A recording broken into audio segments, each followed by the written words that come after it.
देवेंद्र फडणवीसांच्या या पॉडकास्टकडे आपलं लक्ष असेल. तुर्तास वळूयात पुढच्या बातमीकडे. आज आषाढी एकादशी आणि एकादशी निमित्त शिरूर तालुक्यातील विठ्ठलवाडी येथील विठ्ठल रुक्मिणी मंदिरात आमदार आबा कटके यांनी पत्नीसह महापूजा केली. यावेळी मंदिर परिसरात आकर्षक अशा फुलांनी सजावट करण्यात आली. तर याचाच आढावा घेतला आमचे प्रतिनिधी अमोल दरेकर यांनी.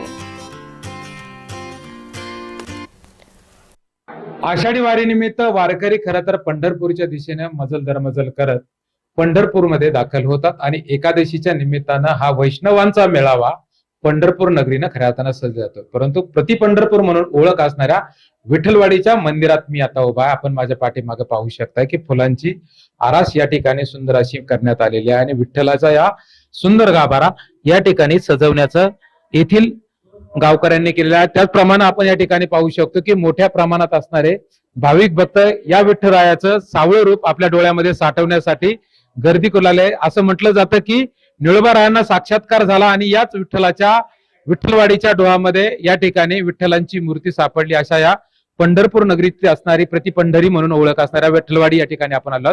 अमोल दरेकर, जय महाराष्ट्र, शिरूर.